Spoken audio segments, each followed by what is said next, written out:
life team, welcome to confirmation, welcome to all the things. This year, we're going to be going through about 4 main topics, and tonight's the first of those series. It's called Bad Religion. We're going to be talking about church history. So, buckle up. All right. This is going to be a little bit like the game, but how many times a day do you have to think about this or that? We all have to make decisions, right? Like, what am I going to wear today? What am I going to eat? What am I going to watch? Where am I going to go? These are kind of mindless decisions that we make every single day, right? Like, you don't have to think about it too much. Like clothes, food, probably school or work. Those decisions are pretty easy. However, even our most simple decisions have different factors to it, right? Like, you're going to pick what outfit you wear based on different weather, occasion, dress codes, preferences. You know, goth kids are not going to wear preppy clothes, vice versa. You're going to choose your outfits based on your own kind of preferences. We act intentionally when we do these things, even if we're not realizing it. If we really think about it, we can expand this even more, because our decisions are even motivated by bigger decisions. Like, for example, if you decide to go to bed early because you want to get up early and study a little extra and be well rested because you have a big test or something going on at school, and that might be motivated by wanting to have enough sleep, or maybe motivated by wanting to get a good grade, or ultimately wanting to be able to get into a good college and get a good job, and all the things that help us spiral as we get closer to our senior years. But none of these decisions are objective. They're subjective, right? Like, they're going to be different from one person. Like, the person who decides to go to bed early and then get up and study is no more right than the person who decides to go to bed, like, study at night and stay up a little bit later and then have to just get up a little bit later than everybody else. Like, there's no right or wrong way to do things. And we can say that there are choices, though, that help us make, like, the best versions of ourselves. And this is going to change from person to person because we're all uniquely created people. These choices put us in alignment with what it truly means to be human. Decisions related to our health, how we give and receive love, and how we engage in a relationship have best practices that allow us to, live fully. A person who's unhealthy or has unhealthy habits is not going to have the same quality of life as somebody who does. Our bodies are made with a specific purpose in a specific way. So when we go against that, we become disordered. And we're going to talk about that more in our issue that we have coming up. However, we are not just our bodies. We are not simply just created physical beings. We're also spiritual beings.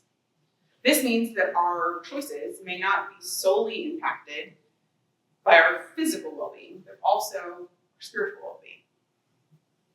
This is where our choices become important. For the realm of choice that impact our spiritual well-being are not subjective. A subjective choice, of course, being that there is no right or wrong for one person, but it can be right or wrong for another. For example, I hate seafood. It's disgusting. It just is. My husband loves it so much. In our house, this is a discussion at dinner a lot, because he always wants shrimp, and I think they're the bugs of the sea. So when we go out, we typically go to a seafood restaurant, because I graciously let him eat that garbage. Well, I have a very limited selection on that menu, but I'm never cooking it at home. I'm not making my house stink like that. It's a silly example, but you kind of get it. We can apply this to larger choices in our lives. Like, what's right for my husband because he loves the garbage that is seafood is not right for me because I'm sane and don't like that stuff. Some choices, though, go against who we were created to be. We were designed with a specific purpose by God. We were created to know, love, and worship God because we were created for this purpose. The desire for God and to be in relationship with God is written on the human heart. We read this in the Catechism.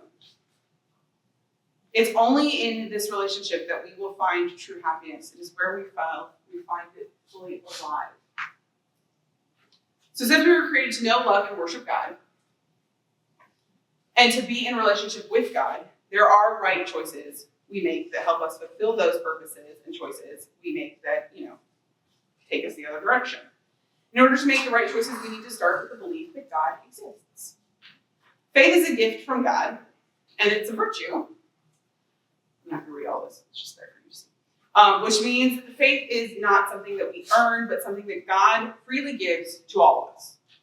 A virtue is something that we can work on with the help of God's grace. As we work on our faith, virtue can become stronger. Faith enables a person to believe in, follow, and interact with God. It is a necessary step in our relationship with God and an important part of how we make choices. When we make decisions that can impact us spiritually, we act on the belief that God exists, desires a relationship with us, and gives us everything that we need to have that relationship. Without faith, we struggle to make decisions that have a positive spiritual impact on us. Since the beginning of human history, we've struggled to understand this. But we've also had this pull to the divine, to understand who God is, to understand who he is in our life. And we've gotten it wrong. Because there have been religious practices out there. We've had some that believed in many gods, believed that the sun was the god, believed that, you did sacrifices of human hearts, and that would be good for God. Like, it was humans trying to decide what God wanted instead of actually listening for what he's telling us we need. Religious practices developed through the very different contexts, though, of the people around them, what they were learning, what was going on in their communities, what they could see and hear, what they could understand of their world. But the intrinsic factor is that they were searching for God and who he is. And the Catholic Church has many rituals and practices that help us participate in this desire for God. And some of them we don't even think about. How many of you guys have ever been walking down an aisle of chairs, like in a movie theater or in an auditorium, and then started to genuflect because we just do it out of habit? I've done it more times than I would like to say, because my college, for some reason, had a lot of aisles, and I automatically started to genuflect. I'm like, wait, Jesus is not up there. How can I? I'm going to go sit down and listen to my biology professor. It happens to me. Maybe it hasn't happened to you. Okay, but just wait for it. Yeah, at least once. It's something that we do out of habit. We go in, sit in the pew, genuflect. That's what we're supposed to do. How many of you guys walk past the font, stick your finger in the font, and then bless yourself, and then keep moving and barely make it, like the sign of the cross? It just kind of dribbles on our face. It's kind of what my kids do. It's something that we do. We do it every time we walk in. We bless ourselves, and we go. But these are intentional practices, right? So genuflecting shows a reverence of who is in the tabernacle. That's Jesus up there. He's in the tabernacle. He's present. We are honoring him when we genuflect. When we bless ourselves with holy water, we're reminding ourselves of our baptism and what our parents and our families said yes to for us. There's even more deeper rituals that we do, like praying the rosary, or even wearing a scapular, which I don't have mine on today, but fun fact, you don't have to. Because you enroll yourself in it, and it's always with you. Praying the rosary helps us understand Christ's life through Mary's life.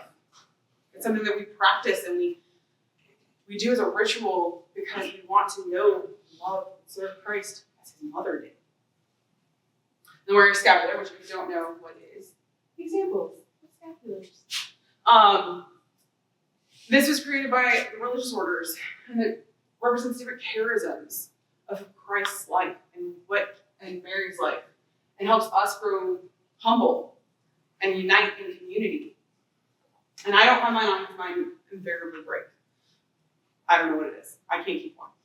But you enroll yourself in it, and there's prayers, and there's a part of yourself that becomes united with those orders and those people who have dedicated their whole life to knowing, loving, and serving God. All of these practices and rituals were created to unite our community of believers and to direct our spiritual lives to Christ. Unfortunately, many religious practices were still not good. And many people have done terrible acts in the name of religion. We are still rooted by sin. So religious beliefs can be used to justify horrible acts. We've seen it in the news, we see it recently in the news. Even though religious pursuits of humanity is a result and represents something good, like God wants us to pursue him, it is us still guessing. It's us not listening for how God is really calling. And we justify actions that are not good because we're religious. Thankfully, God also wants us to know him. And he has reached out to us to tell us and show us exactly how we're supposed to live. And what exactly we're supposed to do. He did that through Christ, who founded the church and made it so that we would have the practices, understand what God is calling us to, what we're supposed to be doing. Through Jesus, God becomes man and shows us what it means to live and worship. Jesus could have stopped guiding us the moment his earthly life was ended. He could have been like, I'm done. But he knew that we were going to struggle. And so he set all of this up for us so that we could succeed, because the ultimate goal is for us to be in heaven with him. Christianity can kind of be seen sometimes as bad religion because of the actions of people. But Christianity and the Catholic faith were intentionally given to humans by Jesus. The Catholic Church has been entrusted with beliefs, practices, and rituals that help us grow in our faith, the faith that is necessary for us to grow in our relationship with God and to guide our choices. And the church is made up of people, and we are not perfect. The church is not a specific bishop. It is not a specific pope. It is not a specific priest. It is not a specific lay minister. It is not a specific deacon. It is not even the very religious person that you sit beside of in Mass on Sunday. It's all of us and it's none of us, but it's nothing in specific. We're going to mess up. We're fallen. We learned about that with the creation. We're going to struggle. We're going to have hard times. But the church itself, it affords us this perfect freedom to make choices and to know that we're acting for God. And there may be times where you're going to struggle with specific teachings and practices and disagree with what the church teaches. We may be wanting to make decisions that are our own choices. We may want to say the statement, I'm spiritual, but I'm not religious. I think that's a false statement. We're all religious. We all have practices. We all have these very distinct ways that we live our lives. What really would people say that is, I just don't want to believe in these certain things. I want to pick and choose what I believe in. Instead of diving in and knowing and deciding, this is my faith. I'm going to say yes to it. This year, our goal with you is to help guide you to know, love, and serve God, to worship him fully, to understand the teachings of the church and to be able to articulate them to others. We're humans and we're not perfect. However, the church that Christ built does offer, like I said, a perfect freedom to know, love, and serve God. We all have our own preferences in life, and that can reflect how we see the church's teachings. But it is our responsibility as active members of the Catholic Church to learn and to grow and to know in our knowledge and in our wisdom of God's plan